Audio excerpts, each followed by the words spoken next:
আমার স্বামী অক্ষম, উনি কখনো আমায় মাতৃত্বের সুখ দিতে পারবেন না। কথাটা জানার পর আমি যেন থমকে আছি। বিয়ের কিছুদিন পরে জানতে পারলাম এই সত্যটা। এত রাতে উনি আমাকে সাজিয়ে ওনার ছোট ভাইয়ের হাতে তুলে দিচ্ছেন শুধু একটা সন্তান পাওয়ার আশায়। আমি অনুরাধা, আমার স্বামী আমার অফিসের বস প্রিয়ম চৌধুরী। ভালোবেসে বিয়ে করেছিলাম ওনাকে আমি। উনি হচ্ছেন এই শহরের অনেক বড় একজন বিজনেসম্যান, এক নামে সবাই ওনাকে চেনে। আমি কয়েকদিন চাকরিতে গেলে প্রায় প্রতিদিনই ওনার ভাই আমাকে ডিস্টার্ব করতে শুরু করে। তার কুনজরে পড়ে যাই আমি। নিয়োগ পাই ওনার ভাইয়ের পার্সোনাল অ্যাসিস্ট্যান্ট হিসাবে। অফিসে বিভিন্ন মেয়ের সাথে তার অবৈধ সম্পর্ক ছিল। সে আমাকেও নানান রকম প্রলোভন দেখালো, কিন্তু আমি সাড়া দিলাম না। উনি বিজনেসের কাজে কিছুদিন দেশের বাইরে ছিল। সেদিনই যখন ফিরলেন, নিজের চোখে আমাকে ভাইয়ের হাতে লাঞ্ছিত হতে দেখে ভাইকে ধমক দিয়ে বললেন অফিসে আর না আসতে। তারপর আমাকে ওনার নিজের অ্যাসিস্ট্যান্ট করে নিলেন। তুমি এখন থেকে আমাকেই অ্যাসিস্ট করবে, ভয় নেই, ও আর অফিসে আসবে না। থ্যাঙ্কস। আমার কাজের প্রতি এত আগ্রহ আর সততা দেখে উনি আমায় ভালোবেসে প্রপোজ করে বসলেন। দেখো রূপা, আমি তোমাকে খুব পছন্দ করি, তোমাকে বিয়ে করতে চাই। তুমি কি আমার জীবন সঙ্গিনী হবে? ওনার মতন একটা ভালো মানুষকে না বলতে পারলাম না তখন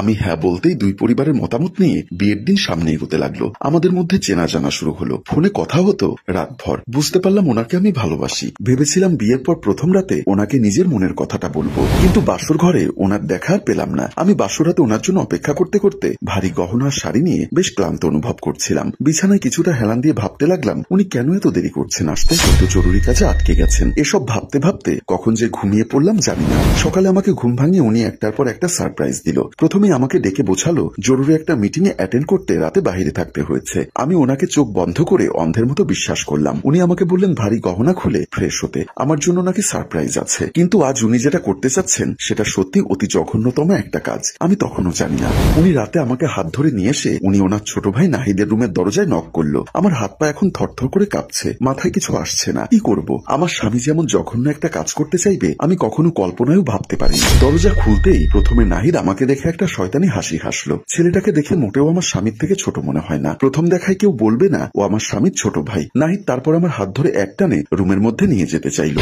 আমি চিৎকার করলাম। আমার স্বামী বলল মুখ বন্ধ করতে। নাহিদ মুখ বন্ধ করতে চাইলে আমি বলে উঠলাম এসব করে লাভ কি? তিনি আমার সাথে চোখ মেলাতে পারছেন না, তাই অন্যদিকে তাকিয়ে উনি বলে উঠলেন এসবের দরকার আছে অনুরাধা, তোমাকে আমি খুব ভালোবাসি, কিন্তু একটা সন্তান আমার চাই। আমার সব আছে, টাকা, সম্মান, ধন, দৌলত সব, কিন্তু এগুলো ভোগ করার জন্য একটা সন্তান আমার চাই। আমি বাবা হতে পারবো না তো কি হয়েছে? আমার ভাই তো আছে। নাহিদের শরীরে আমার বংশের রক্ত বইছে, তাই ও পারবে আমাকে সন্তান দিতে। জানি তোমার কষ্ট হবে, কিন্তু আমার কিছু করার নেই। আমারও কষ্ট হচ্ছে, আমার জন্য একটু কষ্ট সহ্য করো অনুরাধা। আমি কিছু বলতে যাব, নাহিদ আমার মুখ হাত দিয়ে চেপে ধরতে চাইলো। তখন আমি ওর হাতে একটা কামড় বসিয়ে দিলাম। নাহিদ রেগে গেল। রাগী দৃষ্টিতে হিংস্র জানোয়ারের মতো আমার দিকে তাকিয়ে বলল তোর এত বড় সাহস, তুই আমাকে কামড় দিলি? ভালোবেসে আদর দিতে চেয়েছিলাম, এখন দেখ কি করি তোর সাথে। বলে আমাকে একটা ধাক্কা দিল। আমি ওর রুমে চলে গেলাম। রুমে প্রবেশ করে আমার দিকে আগাতে লাগলো নাহিদ। আমি মাথা ঝাঁকিয়ে না বলে পেছনে সরতে লাগলাম। নাহিদ আগাচ্ছে, আমি পেছচ্ছি। পেছনে সরতে সরতে দেওয়ালের সাথে পিঠ ঠেকলে নাহিদ এসে আমার শাড়ির আঁচলটাতে হাত রাখলো। আমি ভয়ে কাঁধ ঘুরিয়ে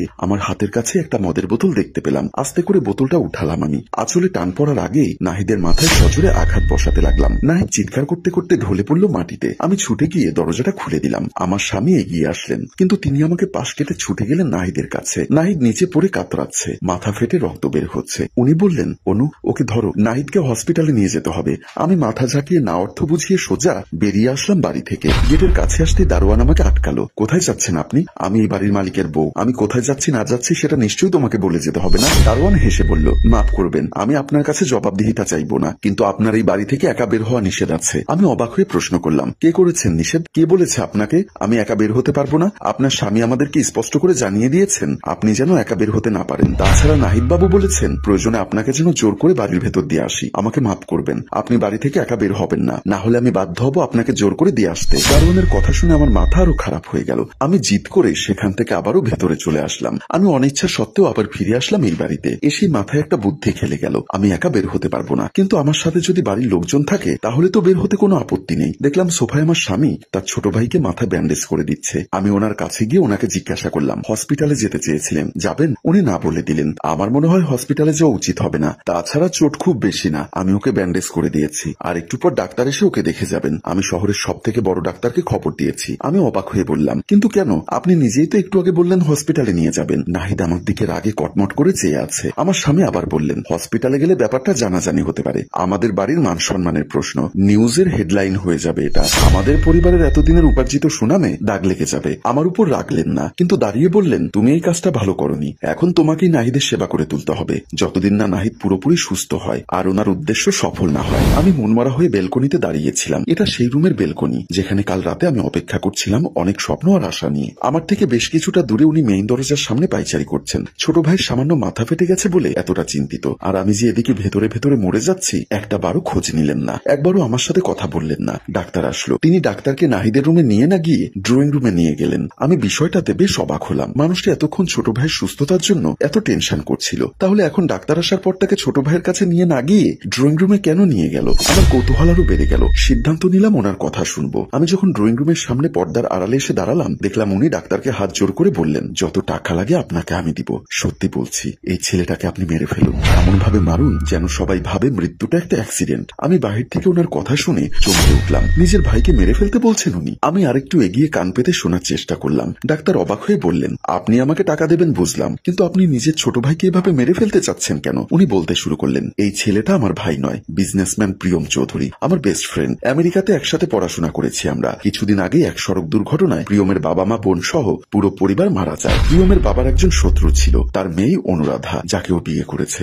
ডাক্তার অবাক হয়ে কিছু বলতে চাইল। হ্যাঁ, বিয়েটা ও করেছে, আমি না। বাবার মৃত্যুর প্রতিশোধ নেওয়ার জন্য প্রিয়ম দেশে এসেছিল ছদ্মবেশে, নিজের পরিচয় গোপন করে। আমাকে নিজের পরিচয় দিয়ে আমার ছোট ভাই সেজে বাবার পুরো বিজনেস ও নিজ হাতে সামলাচ্ছিল। বাবার শত্রুর অনেক খোঁজ করেছিল প্রিয়ম, কিন্তু পাইনি। তারপর যেদিন ওর অফিসে অনুরাধা ইন্টারভিউ দিতে আসে, সেদিন প্রিয়ম অনুরাধার পরিচয় জানার পর বুঝতে পারে অনুরাধা তার বাবার শত্রুর মেয়ে। অনুরাধার বাবা কি করেছিল, কিসের শত্রুতা ছিল, সেটা আমাকে প্রিয়ম বলেনি। শুধু বলেছিল আমাকে দেশে এসে অনুরাধার সাথে ভালোবাসার অভিনয় করতে। আমি দেশে আসলাম, সমস্ত প্রেস মিডিয়ার সামনে প্রিয়ম সেজে ইন্টারভিউ দিলাম। প্রিয়ম অনুরাধার সামনে অনেক খারাপ রূপ ধারণ করলো, আর আমাকেই বলল কিছুদিনের জন্য অফিসের থেকে ওকে দূরে থাকতে বলতে। এই সুযোগে অনুরাধাকে আমার প্রেমে ফেলে বিয়ের জন্য রাজি করাতে হবে। আমি সবটা করলাম। তারপর প্ল্যান অনুযায়ী অনুরাধার সাথে প্রিয়মেরই বিয়ে হলো। অনুরাধা জানে আমি প্রিয়ম, আমি ওর স্বামী, কিন্তু না, আমি তো প্রিয়মের বেস্ট ফ্রেন্ড নাহিদ। সারা প্রেস মিডিয়া দেশ সবাই জানে বিজনেসম্যান প্রিয়ম চৌধুরী আমি। এত টাকা এত সম্মান আমি হারাতে পারবো না, তাই আসল প্রিয়মকে মরতেই হবে।